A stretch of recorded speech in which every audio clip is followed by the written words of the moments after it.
Tesla. Elon Musk has plans to completely revolutionize transportation, and the crazy part is that it's working. Elon released a secret master plan 10 years ago that laid out the ambitious plans of Tesla. He then released a not-so-secret second master plan in 2016 that provided even more ambitious goals. But in Tesla's original master plan, Elon himself said that Tesla's chances of success were really slim. He said in that letter that starting a car company is idiocy, and that starting an electric car company is idiocy squared. And he only gave himself less than a 10% chance of success when he founded Tesla. In fact, Elon was so pessimistic about Tesla's chances of success that he was only willing to risk his own money when he first founded it. The first step in Elon's master plan was to use all of their money to build a high-end electric sports car. These cars would cost a lot to make, and they would have to sell them for a very high price for there to be any chances of them making money. As Elon puts it in his letter, they had to go with a high-end electric sports car because no one was going to pay $100,000 or more for basically an electric Honda Civic. No matter how good it looked, no one was going to pay for that. And the result was the Tesla Roadster, a fancy, high-end, all-electric sports car that was wildly expensive. But despite it being expensive, Elon was able to sell 2,500 of these Roadsters for around $100,000 a piece, therefore making step one of Elon Musk's master plan successful. The next step in Elon's master plan was to make an even more affordable car that they could sell to more people. The result was the Model S in 2012 and the Model X in 2016. And in 2013, Tesla was able to turn a quarterly profit after 10 years of difficulty and financial struggles. Musk then started working on step 3 of his master plan. Create an even cheaper car that would be affordable so that everyone in America could buy one. The result was the wildly popular Model 3, which had a starting price around $35,000. The Model 3 announcement was made in 2016, and within 1 week, there were 325,000 reservations. But it was not all smooth sailing for Tesla from this point forward, because when they were producing the Model 3, they went through what Elon called production hell, where Elon had to work for 120 hours a week and sleep in the factory some nights to make sure that Tesla did not die. He even said in an interview during that time that Tesla was only weeks away from running out of cash and dying. And Elon did not want to let that happen. Because for Musk, Tesla's mission was just too important to let it fail. Musk said in an interview that it is important that Tesla did not die because it is crucial to the future of sustainable energy and sustainable transportation. And when we talk about sustainable futures, this is where the mission of Tesla deviates from other car manufacturers. You see, other car manufacturers exist to make money by selling cars. But the mission of Tesla is slightly different. Tesla's goal is not only to make money when they sell you the car, but to continue to make money even after you have purchased it. And that is because the fourth step in Elon's master plan is to provide solar energy. And Musk believes that solar energy will be the primary source of sustainable, renewable energy moving into the future. One day we will run out of oil and coal, and it's only a matter of time. And this is where we get into Elon Musk's master plan part 2. The first step of Master Plan Part 2 is to create stunning solar panels that can be mounted onto your roof and potentially even replace your roof. Then it's to integrate those solar roof panels with a giant battery that connects to the solar panel that allows you to store the energy. It's kind of like the Green New Deal, but instead of killing all the cows because they're farting too much and getting rid of all the airplanes, we're actually doing it in a productive way, and people will actually want to participate in creating a sustainable future instead of convincing everyone to become vegetarians because we've killed all the cows. Now, you may or may not have seen the new solar roof panels, but they do look really cool. And the idea behind this is that they can replace your roof. That's why they bought Solar City, and that is why he is passionate about combining Solar City with Tesla and making it into one company.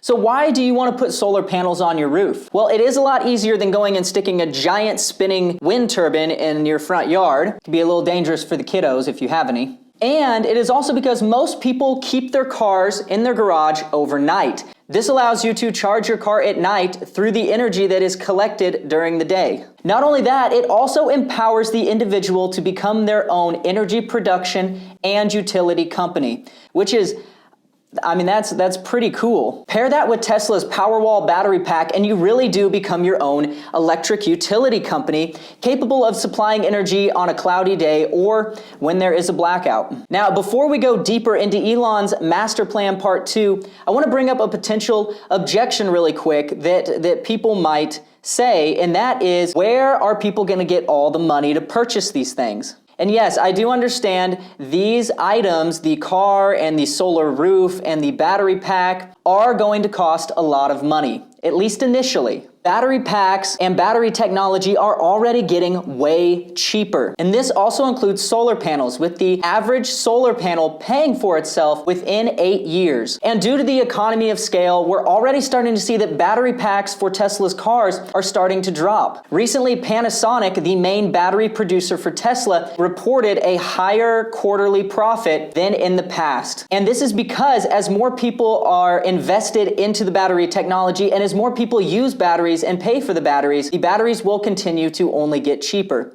And this goes for solar technology as well. But remember, Elon's master plan is all about creating a sustainable future. And it's not just about making money. Therefore, he will do whatever he can to lower the cost of solar and make it more affordable for the average American. And he's already doing this. For example, Tesla Solar has recently started a subscription model where Tesla will come out and install a solar panel system on your roof and only charge you $50 a month for it. This means that immediately the solar system will start paying for itself. Now, they don't charge you anything to install it, but they will charge you $1,500 to remove it. But Elon doesn't think that this will be an issue because it will literally cost you more money to take the solar panel off of your roof than to keep it on.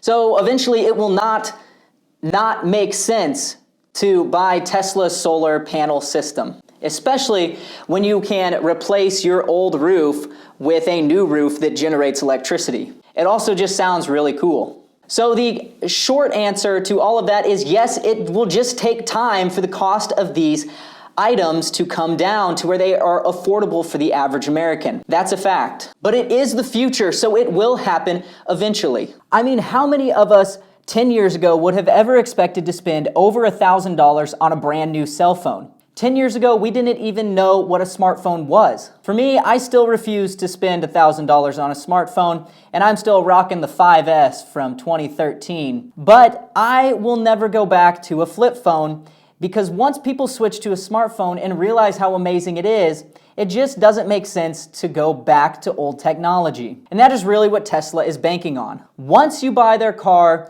and once you buy their solar panels, it will not make sense for you to go back to how things were because it's just going to be better. Solar panels on your roof is the future, and it is where we're going. It's inevitable. So stop standing in the way of technological advancements and the future.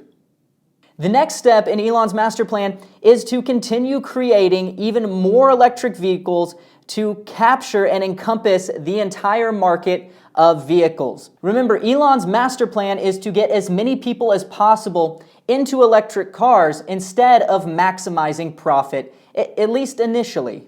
And this is because Elon knows if he can get you into one of his fancy high-tech electric cars, that you're not going to want to go back to one of your old technology, gas-guzzling Fords. For me, I live in Kansas, so even though I really want to buy a Tesla, it just doesn't really make sense to buy one currently. But that doesn't mean that I still don't want to buy one.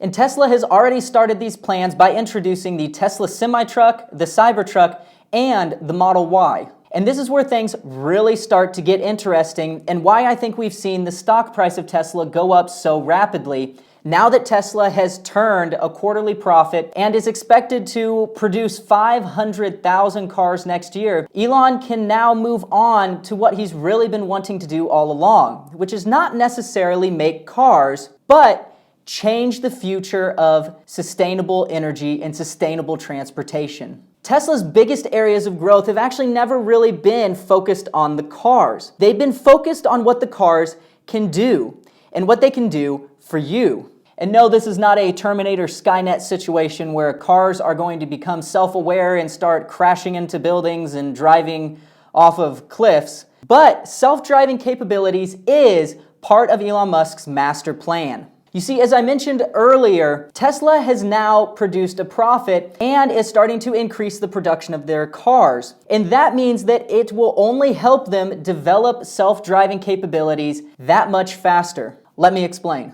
Instead of manufacturing a fleet of autonomous self-driving cars and then hiring people to sit in the cars and make sure that they operate correctly, Tesla has gone a completely different approach to solving this problem. They went ahead and built an affordable car that did not use LiDAR technology, which Musk is not a fan of when it comes to self-driving capabilities, and they put that car in the hands of average Americans. And they are slowly releasing software updates that add on self-driving capabilities. They're doing this in a way that it's not dangerous to the public, but they are able to slowly test the self-driving capabilities of their cars. And because of this, Tesla already has the world's largest fleet of self-driving cars on the roads today. And this is a huge, huge advantage for Tesla because of one thing, and that is data. Elon estimates that they will need to collect 6 billion miles of data to prove to regulatory authorities that their self-driving software is safe enough. And how safe is safe enough? Musk says once the self-driving software is 10 times safer than the average driver,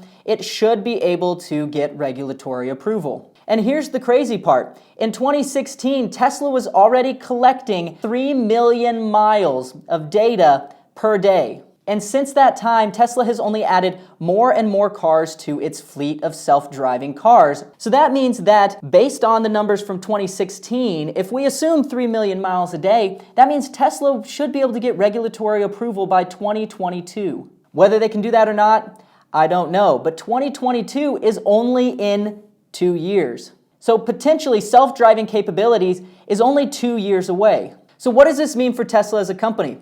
Well, it means that they are not only a car manufacturer, but they are also a technology and software company, developing not only the technology in the cars themselves to allow for self-driving capability, but also developing the software that allows for the car to be self-driving. And he's doing it in a way that is already affordable today. And this is where Elon's master plan gets even crazier. And I think it's really cool to think about this. The next part of Elon's master plan is enable your car to start making money for you when you're not using it. Yeah, think about that for a second. That means that if you're on the couch watching TV, all you have to do is click a button on your smartphone and your car will go out, pick someone up, take them to their destination, and then come home and park itself back in the garage. This also means if you work for 8 hours a day like most average Americans, you can have your car making money for you while you're sitting at work. So you did not have to do any work, but by owning a Tesla, you were able to make money passively. You can also have your car come and pick you up wherever you are. Let's say a friend drove you out to a bar and they left you there. It's never happened to me. But let's say you need a ride home. You just summon your Tesla to come pick you up and you can do whatever you like on the ride home. Want to take a nap? Great. Want to get some studying done? Great. Want to watch YouTube videos like this? Make sure to like the video and subscribe. And that is amazing because I personally hate driving and I always seem to fall asleep when I drive on long trips unless I'm really well rested. Yeah, I have driving narcolepsy, I think, if that's a thing. And this might sound crazy to you, but people are already doing this with their Teslas. Check out this video of this dude, and I think he's in LA, driving in rush hour, who has fallen asleep at the wheel. Guys, it's already happening. People are already letting their Teslas drive for themselves. Right now, Tesla is only a car company. That's what they do. That's their bread and butter. They manufacture and sell cars. But if all of these other plans inside of Elon's master plan can become a reality, then they will not only be a car company, but they will also be an energy company, a utility company, a technology company, a software company, a trucking company, and a ride-sharing company. And that brings us to Tesla's stock price. What is Tesla worth? For me, it comes down to brand recognition and proprietary technology. I think if Tesla is able to achieve even a fraction of what it says it can, then Tesla will be the dominant player in a number of new categories. Self-driving cars, solar technology, And it will kind of be like how Apple created the smartphone and set themselves up as the dominant brand in smartphones. I think the same thing is going to happen to Tesla. It would just be silly to own anything other than a Tesla 30 years from now because they are the dominant brand and their technology will work the best. So when it comes to investing in Tesla, should you invest in Tesla right now? Well, for me, I actually just started investing in Tesla because I realized that Tesla was at the tipping point when it came to all of these exciting new things in the future. And while I'm not putting all of my life savings into Tesla stock, I do think it's okay to go ahead and buy a share or two. But if you decide not to buy any Tesla shares, that's okay. I think Tesla will change the world in the future, and whether you're invested or not, you're still going to get the benefits of what Tesla is doing. I go into a more detailed analysis of Tesla stock in the weekly stock show that I do, so make sure you click on that video and watch it. I also share with you my own high growth stock portfolio that I put money into every week, so you can follow along with me as I attempt to grow that account and invest in high growth stocks. It's pretty exciting, so you should check it out.